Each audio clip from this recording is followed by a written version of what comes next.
আরসালনাকা ইল্লা রাহমাতাল লিল আলামিন। আল্লাহ তাআলা আমাদের নবীকে লক্ষ্য করে বলছেন যে আমি আপনাকে সারা বিশ্ববাসীর জন্য রহমত স্বরূপ প্রেরণ করেছি।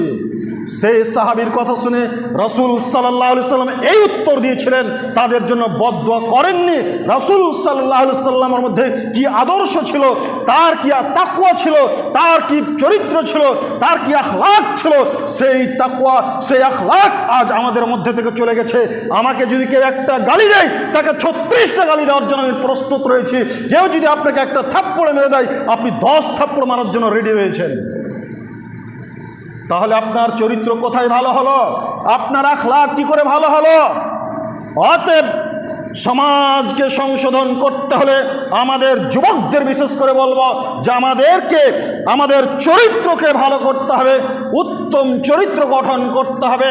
কেননা যদি আমাদের চরিত্র ভালো না হয়, এ ব্যাপারে পরিষ্কার বলা হয়েছে সহিহ বুখারী হাদিস নম্বর 3559 মধ্যে বলা হয়েছে, আয়েশা রাদিয়াল্লাহু তাআলা আনহা থেকে বর্ণিত, তিনি বলেন যে রাসূল সাল্লাল্লাহু আলাইহি সাল্লাম আয়েশা রাদিয়াল্লাহুকে বলছেন, হে আয়েশা, কিয়ামতের দিন আল্লাহ তাআলার নিকটে সবচেয়ে নিকৃষ্ট ব্যক্তি সেই যার দুর্ব্যবহার কারণে লোক যাকে বর্জন করে।